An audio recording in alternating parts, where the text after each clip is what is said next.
I saw a story this week on CNN about a minister in Gainesville, Florida, who has declared September 11th of this year Burn the Quran Day. Thank you for your reaction. That was mine. This guy is a minister at a non-denominational church called the Dove World Outreach Center. He said all kinds of disparaging, insulting, inaccurate things about Islam that I'm not going to repeat from this pulpit. His message is about hate and fear. And I can assure you, there is nothing in the Gospels, there is nothing in the teaching of Jesus Christ that says anything about burning the holy texts of other traditions. It is not there. The proposed burning of the Quran is obscene. It is not the work of peace. It is not the work of understanding. It is not the work of building bridges.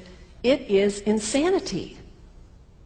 Now, the good news is there are a lot of groups, a lot of churches, even the National Association of Evangelicals, who are condemning this action and urging the church to cancel their event. A conversation about God demands grace and openness, a willingness to learn, to have our own ideas challenged, our convictions questioned. These are the hallmarks of humility. When I was in seminary, I read from someone whose name is lost to me now, when you speak of God, your voice should shake a little. You know, Jesus had no time for religious know-it-alls. He saved some of his harshest criticism for church leaders, for the Pharisees, the religious leaders who were so certain about who was out and who was in, who was holy and unholy, clean and unclean. Jesus was forever taking all this religious certainty and turning it on its head. And we can only imagine what Jesus would have said about Pastor Terry Jones and his Burn the Quran campaign. I think he would say, this has got to stop. Followers of Islam believe that the Quran is a collection of revelations received by the Prophet Muhammad from God about 1400 years ago. They believe that Muhammad was the last of a series of prophets and teachers and messengers that included Adam, Moses, Jesus, Abraham, all names revered by us as well. The word Islam means peaceful surrender to the will of God. The Quran was written at a time when the Muslim people were being driven from their homes, persecuted, and killed. The Old Testament was written at a time when Jewish people were being driven from their homes, persecuted, and killed. And religious scholars will tell you that most holy scriptures have stories of war and violence in them. Throughout history, most faiths have used these texts to justify violence. And if there's anyone in this room at this moment who's thinking that I've got it wrong, after church today, pull out your Bible and look up Psalm 137. And you'll see that our own text has passages that can make us uncomfortable.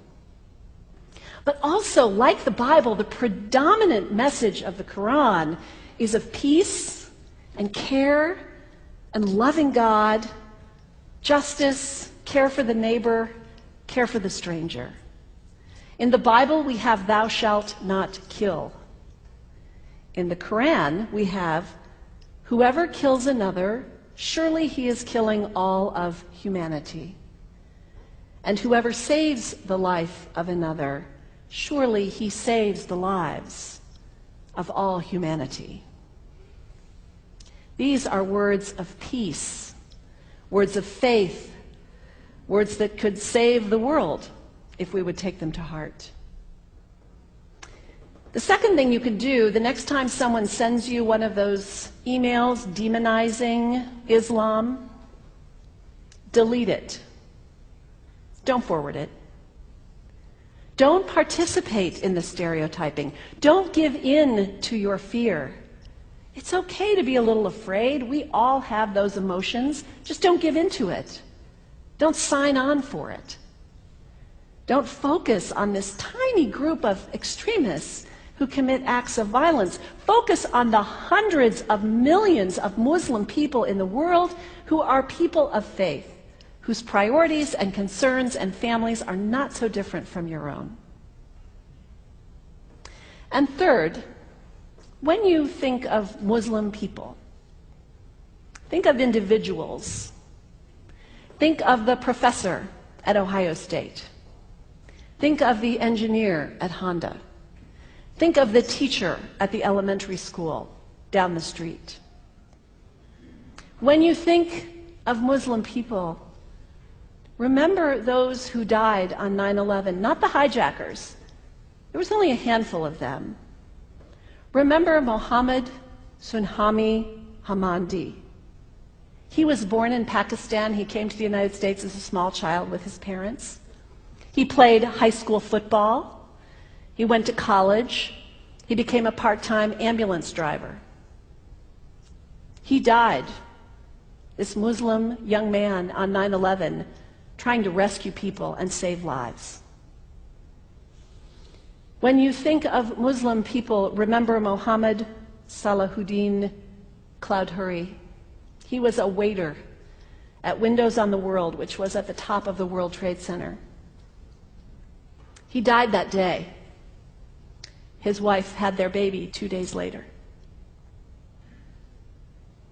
When you think of Muslim people, remember Rama Salih.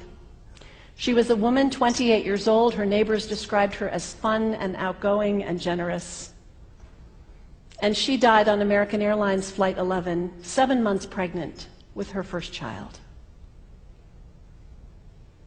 Remember the founder of the Islamic Circle of North America, who worked in the World Trade Center and also died on September 11th.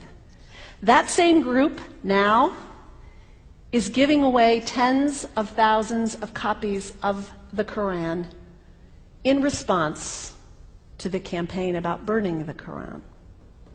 In the language of their own tradition, they are spreading words of faith and peace and hope. One of the ladies at the 8:30 service this morning said to me after, maybe we should declare September 11th, buy a Quran and read some of it. It is for us to share our message of love and hope and peace, but let us do it with grace and respect and above all, humility. God grant us, as individuals, as a nation, as Christians, the humility for this work.